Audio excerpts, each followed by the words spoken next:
We continue our worship today with a reading from Acts. This is the Acts of the Apostles. We've been working our way through these verses and chapters as we explore the history of the early church. That is our history as believers. We read this morning from Acts 16, verses 9 through 15. During the night, Paul had a vision.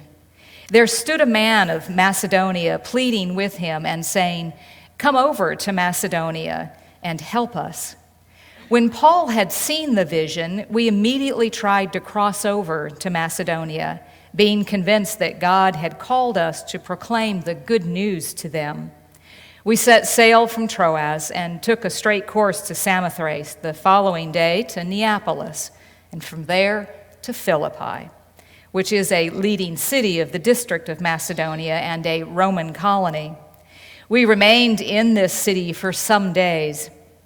On the Sabbath day, we went outside the gate by the river, where we supposed there was a place of prayer, and we sat down and spoke to the women who had gathered there. A certain woman named Lydia, a worshiper of God, was listening to us. She was from the city of Thyatira and a dealer in purple cloth. The Lord opened Lydia's heart to listen eagerly to what was said by Paul. When she and her household were baptized, she urged us, saying, "If you have judged me to be faithful to the Lord, come and stay at my home." And she prevailed upon us. This is the word of the Lord. Thanks be to God.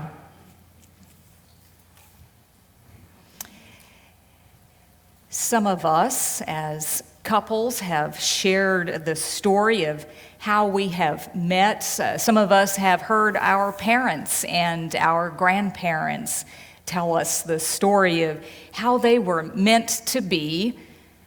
And the more improbable the encounter, the more romantic and compelling the story, is it not?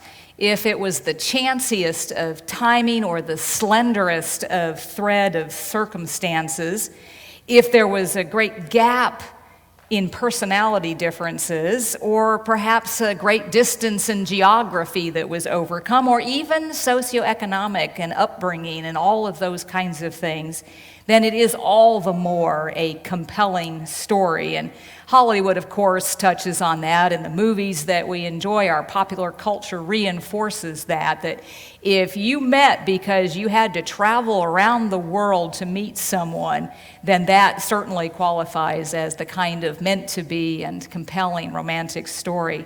Now, as children, when we listen to our parents and our grandparents tell us these stories, we do what? We roll our eyes, because anything to do with romance and our parents and our grandparents is by definition too much information. But if we think about it, if the universe hadn't conspired to bring our mother and father together, we would not exist. The text that we read today is an account. It's a retelling or a story of an improbable encounter. One where, through the convergence of a series of events and decisions at the intersection between divine direction and human obedience, a Pharisee, former Pharisee, now a disciple of Christ on fire for Jesus, goes halfway around the known world in his day to meet a woman who comes from a place that he had just passed by on his way, someone who, like him, is seeking something religious, but she's going the other direction from being a Gentile to potentially converting to Judaism.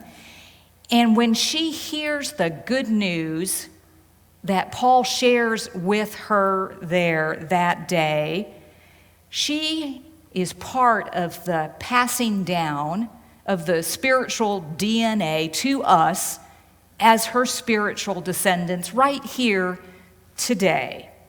It's the kind of story that if you followed the TV show of a couple of years ago of How I Met Your Mother, this is a story of the kinds of plot twists and turns and reversals that would certainly qualify for an episode.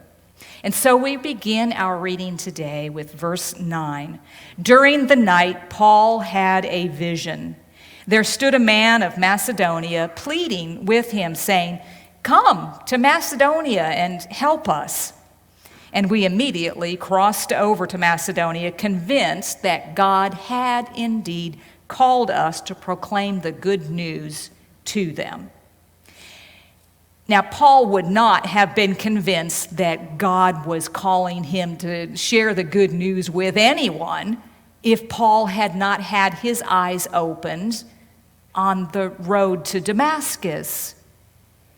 Nor would he have been convinced that God had called him to share the good news with Gentiles if God had not already opened the doors to sharing the gospel and spreading it beyond its original roots in the Jewish community to take it to the Samaritans as Philip did, or to the Gentiles when Peter was called to the home of the Gentile Roman centurion. And Paul would not have been convinced that God was calling him to share the good news with the Gentiles of Macedonia if he had not been turned back, not once, but 2 times, by the Holy Spirit from the direction that Paul thought that he and his fellow missionaries should be going. Paul said, "I think we should be going to Phrygia, and I think we should be going to Bithynia." And both times, the Holy Spirit said, like some kind of a holy GPS, redirecting, take a U-turn. And in fact, that's what Paul did as a result of the vision of the man from Macedonia. Verse 11, we set sail from Troas to Samothrace to Neapolis, which is on the Aegean coast in Macedonia, modern-day Greece. And from there, they went interior to the largest, most significant city of the Roman colony at that time in the area, which was Philippi. There they stayed for some days. Now, we might expect that this sentence we just read would have read a little bit differently, knowing as we do how Paul went into new cities and engaged people and shared with them and sometimes had them throw rocks at him and send him out of the town. But at least there's some kind of engagement. But there's nothing here. There's no indication. The text is silent on what happened in Neapolis on the coast. And so they move on to Philippi. And again, nothing. There's no connection with this man of Macedonia that Paul had the vision from. And it's possible that Paul would have begun to ask, well, who are these people who are in need? Where are they who called us to them? And Paul might have even, and some of the folks traveling with him might have begun to be concerned, because when they went to new areas, part of what they were doing was connecting with people who were going to put them up in a day before there was a Motel 6. And so Paul might have actually been, by this point, the man in need in Macedonia. And it's like that, isn't it? When we are trying to discern God's leading in our own lives, it can feel like it must have felt for Paul and his traveling companions that they just kept, going into an area that was blocked, and it's confusing and frustrating and discouraging to not feel like you are doing what you think you're called to do. And so you start questioning whether or not, in fact, you've been called to do that. But Paul doesn't get discouraged. What does Paul do? He comes to church and he hears inspiring music from the chancel choir. No, he did not go to a building. He went to a place of prayer down by the river, outside the city gates, an open air place that Jews in that area might have gone because of the need to participate and partake in various rituals involving water. And so there they went to an open-air place of prayer, and Paul is surprised to see that it's the women who are there. He's crashed a PW circle in Philippi there by the river, and he's nonplussed by it. Text says he sits down and starts talking with them. And what does he discover as he is sharing with them? Oh, you're from Thyatira.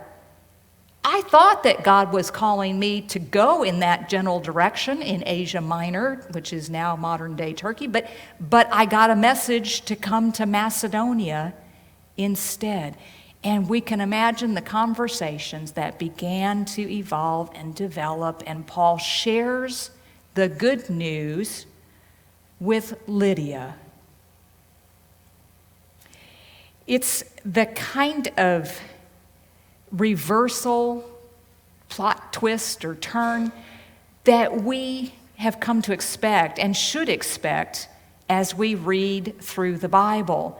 God is a God of surprises, of unexpected turns and reversals, second sons who inherit over first sons, shepherds who become kings, insignificant peoples like the Israelites who kept getting crushed by the mightier nations, being in fact God's chosen people. The Word become flesh, and now the man of Macedonia turning out to in fact be the woman from Thyatira.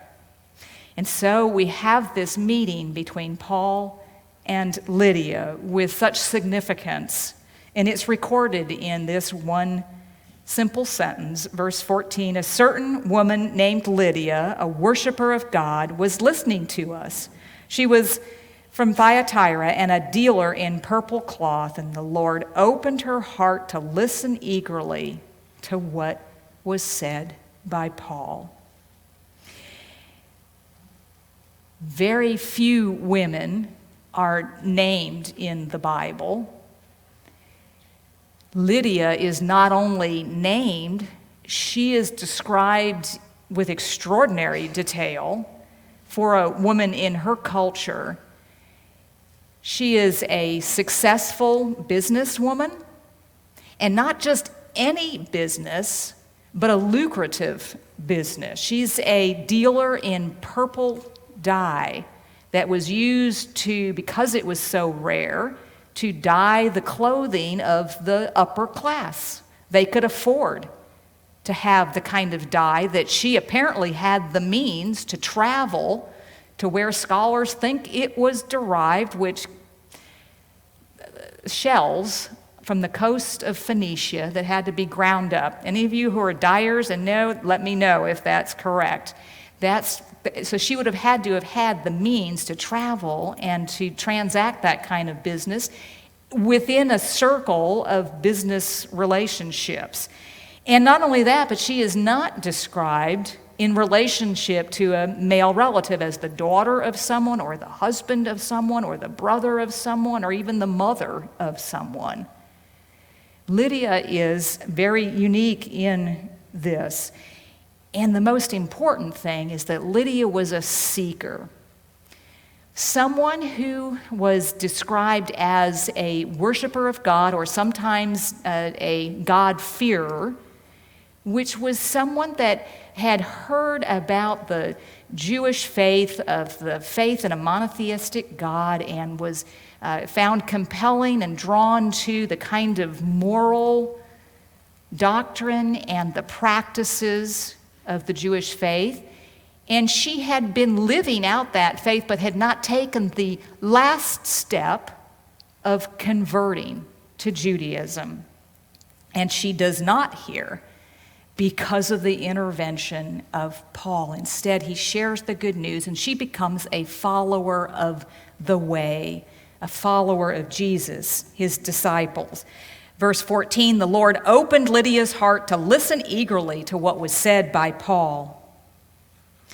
You know, maybe we know someone like Lydia, someone who looks like they have it all, successful, the kind of life that would suggest that everything is going well for them.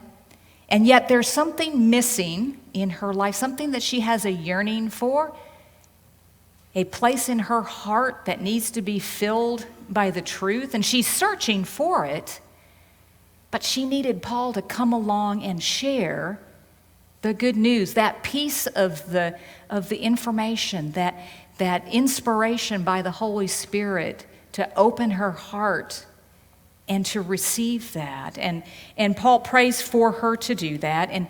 And we, who have people like that in our lives, what do? Usually nothing, right?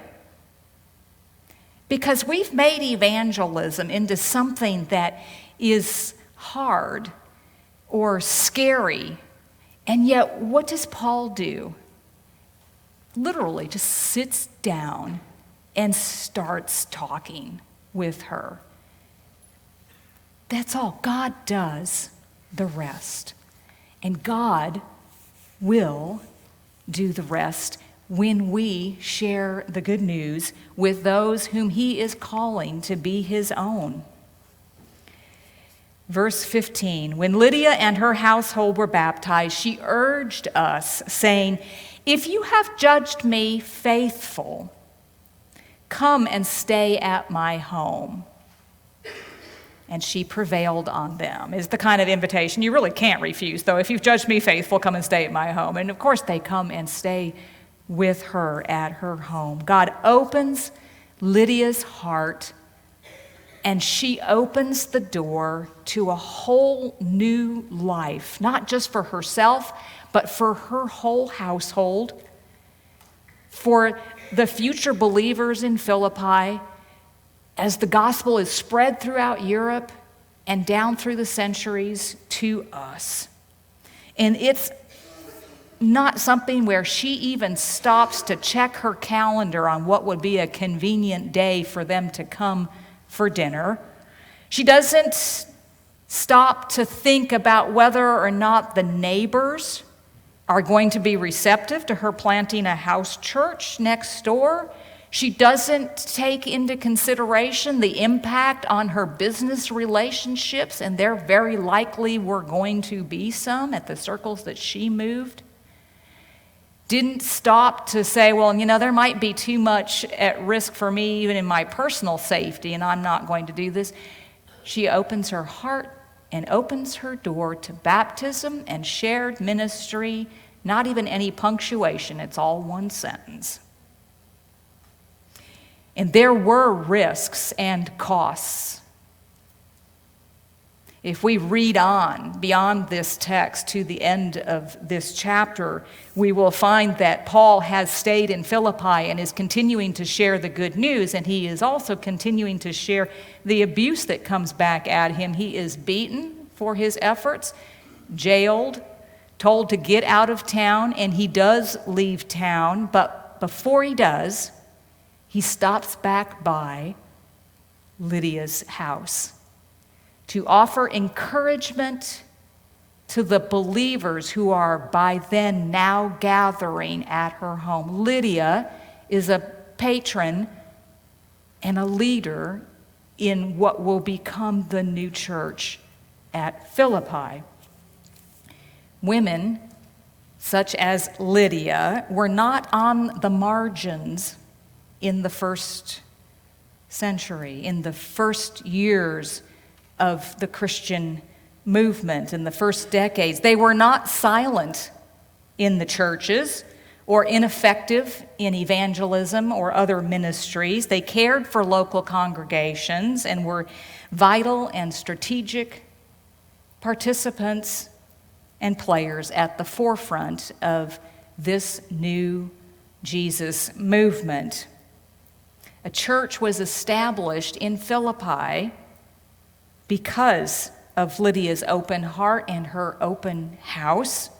And it grew because of her patronage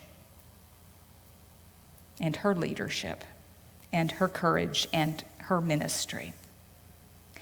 Paul and Lydia, called out of comfortable, expected, perhaps even secure lives, both of them privileged people in their culture, called into an unknown future where all of those things were put at risk. Challenged to use the considerable wisdom, as Paul had, and the wealth that Lydia possessed, along with a willingness to risk it all for God's glory and to serve in his kingdom. And we say, well, that only happens here, right? In this book. All those centuries ago, in those faraway, distant places we can't pronounce, to people who are long dead.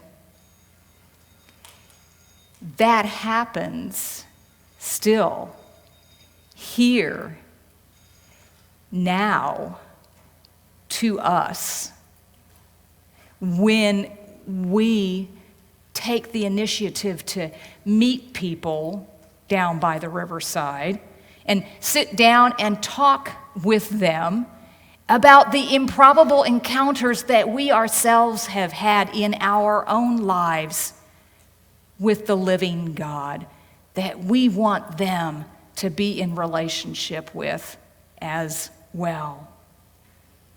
Now, we are blessed to live in a time and place that is unlike the distant past and faraway places that happened to long ago dead people. We are blessed to live where we do and when we do in this country, where we have the right to gather in worship, to glorify God, the right to openly proclaim the word that has been entrusted to us to share with others, the right to share the good news of the gospel openly in our culture. And so we are grateful to people like Lydia, the saints of the past who have handed down that faith to us through the centuries. And we are especially blessed this day as we honor and as we celebrate the memory of those who have fought for our right to do those things here today, who have made the ultimate sacrifice throughout the history of our country to protect not only our right to worship as we feel that God has called us to do, but for all in our country to practice the faith that they are called to. And for that, we are grateful.